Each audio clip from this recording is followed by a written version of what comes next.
नमस्कार, जय हिंद। वर्दी पथ में आपका स्वागत है। मैं हूं सब इंस्पेक्टर चंद्रबाबू और हमारे साथ है सब इंस्पेक्टर ज्योति प्रिया। अभी हम लोग बिहार पुलिस एकेडमी में हैं, देख सकते हैं गुम्बज। और हम ये वीडियो खास तौर पर उन लड़कियों के लिए फ़ायदेमंद साबित होगी या कह लीजिए मोटिवेशनल साबित होगी, जिसमें घर पर लड़कियां रह करके तमाम कार्य करते हुए, चूल्हा चौकी जो भी भाई बहन माँ पिताजी का सेवा करते हुए और क्वालिफाई कर पाती हैं, उनमें से एक है। तो स्वाभाविक सी बात है, कुछ इनका अलग, लड़कों के अपेक्षा अलग रूटीन रहा होगा और इसीलिए हम चाहते हैं कि ये वीडियो आपके सामने आए कि एक घरेलू लड़की कैसे सब इंस्पेक्टर बन सकती है या कोई बेहतर करियर के मुकाम तक पहुंच सकती है।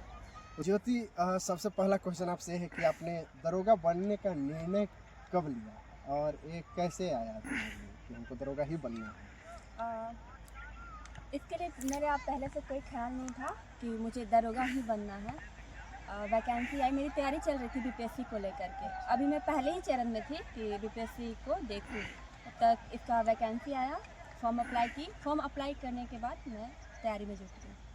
अच्छा, ऐसा आमतौर पर होता है कि दरोगा की नौकरी लड़कियों के लिए या कह लीजिए पुलिस वाली नौकरी माना जाता है, तो आपके घर वाले कुछ उस समय बोले नहीं?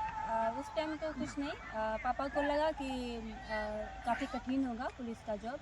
फिर भी मैं कोशिश की कि एक बार ट्राई करती हूँ, देख लेती हूँ, क्योंकि इस टाइम में जॉब ले लेना ही सबसे बड़ा बात है। भगवान से मिलने के बराबर है। भगवान मिलने के बराबर है। अच्छा, जब तैयारी शुरू की तो सबसे बड़ी कठिनाई आपके सामने क्या आई? कुछ ऐसा जो कि मतलब हमारे दर्शकों को आप बताना चाहेंगे? उस टाइम लगता था मैं प्रीवियस ईयर नहीं देखी थी और उसका पैटर्न मुझे कुछ पता नहीं था। मैं यूट्यूब के थ्रू गई, क्या क्या है, मतलब हर जगह से जहाँ से मुझे पता लगाना था वहाँ से मैं ट्राई की और एक जगह उसको सॉर्ट आउट की कि कैसे इसका तैयारी करना है, क्या इसका पैटर्न है। ये बहुत अच्छा आपने किया। अच्छा, एक बात और मेरे जहन में घूम रहा है कि आपने सेल्फ स्टडी किया है कोई कहीं पर कोचिंग? पहले मैं अपना बेसिक नॉलेज के लिए खान सर का वीडियो देखा करती थी। मतलब उसका कोई पर्पस नहीं था कि मुझे किसी जॉब में जाना है, मुझे बस इंटरेस्ट आता था। अच्छा, हाँ, खान सर का वीडियो भी काफ़ी ज़्यादा, तो मैं बस वो देखते गई। अच्छा, यानी कह सकते हैं एक तरह से सेल्फ स्टडी ही, क्योंकि अच्छा, सेल्फ स्टडी में मेन कौन सा बुक आपने रखा? खान सर के नोट्स थे। अच्छा। और रोशन आनंद सर के प्रीवियस ईयर के बुक थे, तो काफ़ी हेल्पफुल रहा है जो प्रीवियस ईयर का बुक है, और काफ़ी अच्छे से उन्होंने उसको डिज़ाइन किया है। अच्छा, करेंट अफेयर्स की तैयारी आपने कैसे किया? करेंट अफेयर्स की तैयारी के लिए सबसे पहली बात है कि अगर आप यूट्यूब पे जाते हैं तो विभिन्न तरह के चैनल्स आ जाते हैं और काफ़ी उसमें भटकाव भी होता है। तो अगर मैं ऐसा करती थी कि करेंट अफेयर्स देखना है तो किसी एक ही चैनल को फॉलो करके, वही मैं कि रवि स्टडी IQ ये सब देखती थी और टेलीग्राम पे उसका सेट लगाती थी करेंट अफेयर्स का। तैयारी जब आप करते थे तो रूटीन क्या फॉलो कर? दिन भर का रूटीन, जैसे ये भी होता है कि हमको मोबाइल का देखने का भी फुर्सत होना चाहिए। ये बात तो है।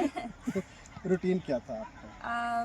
जैसे मेरा GK GS बहुत पहले से पढ़ा हुआ था, तो मैं सोचती थी ना कि एक सब्जेक्ट एक बार में क्लियर कर लूँ। जैसे कि हिस्ट्री को उठा ले तो प्री हिस्ट्री में पहले पढ़ लिया करती थी, दोपहर में फिर उसका रिवीजन और शाम में उसका टेस्ट ये टेलीग्राम पर लगाया करती थी। तो बहुत अच्छा, मतलब आपका पैटर्न था तैयारी करने का। और कभी खान सर का भी वीडियो देखा करती थी, तो उसको 2x की स्पीड में देख लो, वैसे भी मेरा रिवीजन हो जाता सही बात है, रिवीजन करने के लिए 2x। अच्छा। अच्छा, बहुत सारे सब्जेक्ट होते हैं जनरल कंपटीशन पढ़ने के लिए, तो कौन सा सब्जेक्ट आपको सबसे अधिक परेशान किया तैयारी के दौरान? साइंस तो फिर भी ठीक रहा था, उसमें जो बायोलॉजी है थोड़ा अच्छा लगा था मुझे, वो सबसे अधिक परेशान। अच्छा, पढ़ने के लिए जैसे GS भी पढ़ना है, पॉलिटी, हिस्ट्री, इकोनॉमिक्स, सबको बैलेंस कैसे कर पाते थे? जैसे ऐसा होता है कि कोई सब्जेक्ट ज़्यादा इंटरेस्टिंग है या ज़्यादा हमको अच्छा तो ज़्यादा पढ़ते हैं और जो वीक है उसको कम पढ़ते हैं, इसमें प्रिपरेशन सही से हो नहीं पाता, बल्कि बहुत सारे बच्चे इसलिए फेल हो जाते हैं कि उनका बैलेंस तैयारी नहीं होता। तो आप बैलेंस कैसे किए? देखिए, सबसे पहले तो हमें पता होती है कि हमारा कौन सा सब्जेक्ट वीक है और कौन सा स्ट्रांग है। तो जो मेरा स्ट्रांग सब्जेक्ट था, जैसे कि हिस्ट्री हो गया, पॉलिटी हो गया, तो मैं इसको साइड रखती थी। इकोनॉमिक्स हो गया, साइंस हो गया, इसको ज़्यादा मैं प्रेफर करती थी और उसमें जो जो टॉपिक्स हैं जो प्रीवियस ईयर में पूछे गए हैं मैं उस पर ज़्यादा ध्यान दिया करती थी और बाकी सब्जेक्ट की तुलना में उस पर ज़्यादा समय दिया जो वीक था उसको थोड़ा अधिक हाँ समय। ज़्यादा समय। अच्छा, नोट्स भी बनाते थे क्या? नहीं, बस नोट खान सर का जो पहले से था उसी पर ध्यान दिया। मतलब बना बनाया नोट्स पढ़ते थे। अच्छा, रिवीजन करने का आपका टेक्निक क्या था? कैसे रिवीजन करते थे? वही था, सुबह में जो पढ़ लिया उसके बाद दोपहर में रिकॉल कर लो अच्छा, और ज़्यादा फास्ट करना तो वीडियो देख लो 2x पे। मैं खान सर का देखा करती थी, जो वीडियो पड़ा हुआ है यूट्यूब पे वो देखा करती थी और शाम में टेलीग्राम पे उसका जो क्वेश्चन का सेट आता है वो लगा दिया करती थी। अभी बिहार दरोगा 1799 एग्जाम होने वाला है और उसका पीटी सबको चाह रहा होगा, हमारे जितने भी दर्शक हैं, ऑडियंस हैं, विद्यार्थी हैं, वो सब चाह रहे हो कि मेरा क्लियर हो जाए, मतलब पीटी निकल जाए।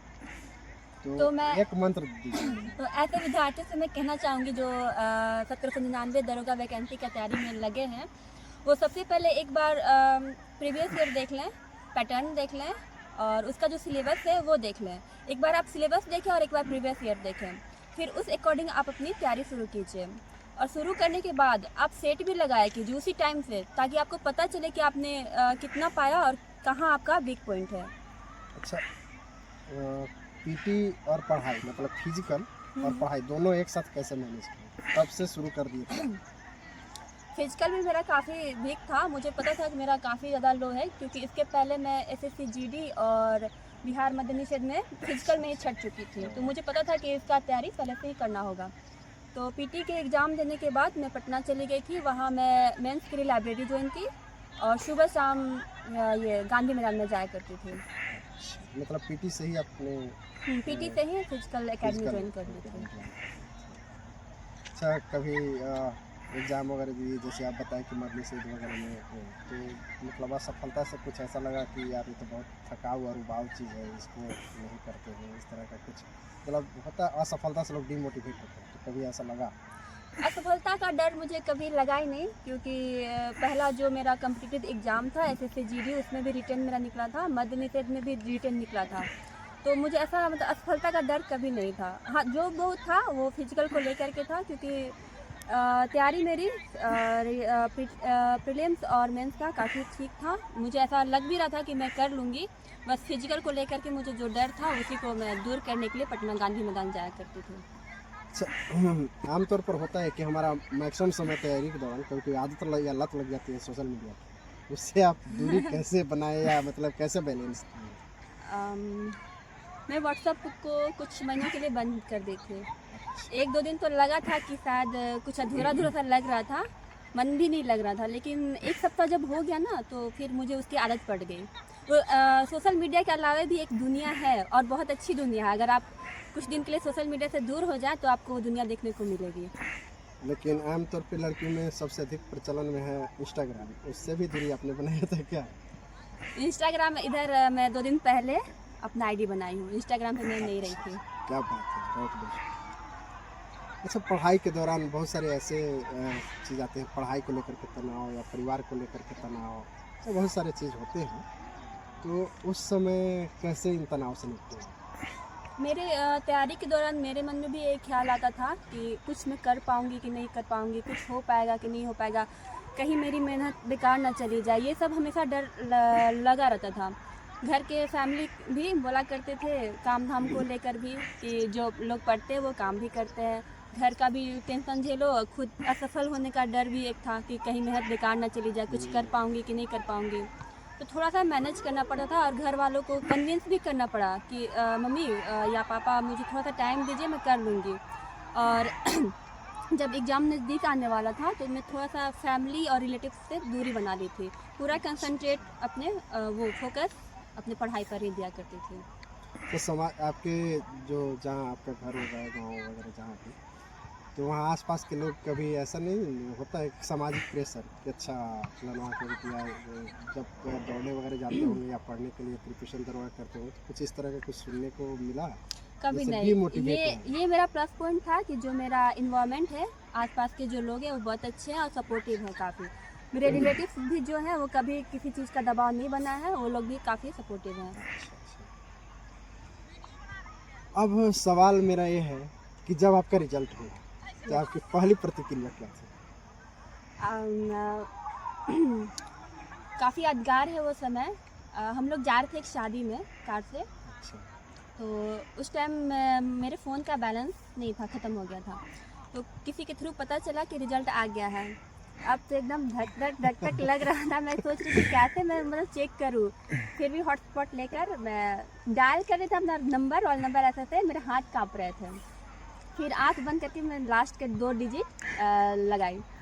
देखिए कि मतलब एक उसमें पे दिखा रहा है, एकदम एक बार कंपन शुरू हो गया विश्वास बॉडी में। नहीं होता, विश्वास दोबारा नहीं हुआ, पूरा वाइब्रेट करने लगा मेरा बॉडी। सही बात। फिर मैं भैया और दीदी, मम्मी पापा सबको बताया कि मेरा सबकी रिजल्ट हो स्थिति गया में है। अच्छा, जब रिजल्ट आया तो सबसे पहले बताए किसको? भैया थे, दीदी थी, जीजू थे साथ में। आपको जब मौका मिला कि समाज में कुछ करे, क्योंकि आप एक सब इंस्पेक्टर हैं, जी। तो क्या बदलाव लाना चाहिए? जो हमारे समाज के जो लोग हैं, उन पुलिस की छवि उनके सामने बहुत ज़्यादा धूमिल पड़ गई है। लोग बहुत ज़्यादा निगेटिव सेंस में लेते हैं पुलिस को। उसको मैं चाहूँगी कि कुछ ऐसा काम करूँ या पब्लिक के लिए ही काम करूँ, उनके हक में काम करूँ, ताकि वो पॉजिटिव ले सके पुलिस की छवि को। जब आप वर्दी पहनते हैं उस समय मन में क्या भावना है? सबसे पहले वर्दी पहनकर खुद में गर्वान्वित होती हूँ। लगता है कि हाँ, थोड़ा समाज जिम्मेवारी हमारे जिम्मेवारी मेरे कंधों पर आ गई है और उसको निभाना होगा। नया जो अभ्यर्थी अभी एग्जाम देने वाले हैं उनके लिए कोई सलाह दीजिए। कुछ छात्र जैसे बार बार असफलता का मुँह देखते हैं, तो उनसे क्या कहना चाहिए जिससे कि वो अपने गलती, जो बार बार गलती करें जिसके कारण असफल हो रहे हैं, वो अपने गलती हटा सकें? सबसे पहले जो बार बार असफल हो रहे हैं, वो डिमोटिवेट ना हो। सफलता एक न एक दिन हाथ लगेगी ही। खुद पे विश्वास रखें। वो देखें कि उनकी कमी कहाँ रह गई है। अगर वो किसी चीज़ की तैयारी करते हैं तो खुद का आकलन करें कि वो कहाँ कमी रह गई है जिसके कारण वो बार बार असफल हो रहे हैं। उस कमी को दूर करें और शायद हो सकता है कि अगला चांस में आप सफल हो जाएं।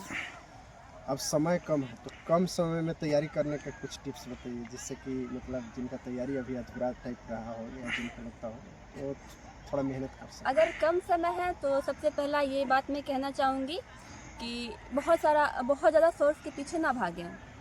इधर उधर भी ना भटके। जितना आपने तैयारी की है उसका रिवीजन करें और ज़्यादा से ज़्यादा सेट लगाएं और देखें कि आप मतलब कौन सा चीज़ है जिसमें कम आपकी पकड़ कमज़ोर है, उसको आप समय दीजिए उस पर और मजबूत बनाइए। एक लाइन में दरोगा बनने का मंत्र बताइए। कहना चाहूँगी कि आप ज़्यादा से ज़्यादा सेट लगाएं और अपने कमज़ोर कड़ी को दूर कीजिए। धन्यवाद ज्योति प्रिया, आपने हमारे दर्शकों को काफ़ी मोटिवेट किया और अपनी स्ट्रेटजी भी बताई, अपने जीवन का संघर्ष भी बताया। इसके लिए आपका दिल से धन्यवाद। मिलते हैं फिर नेक्स्ट वीडियो में, तब तक के लिए जय हिंद। जय हिंद।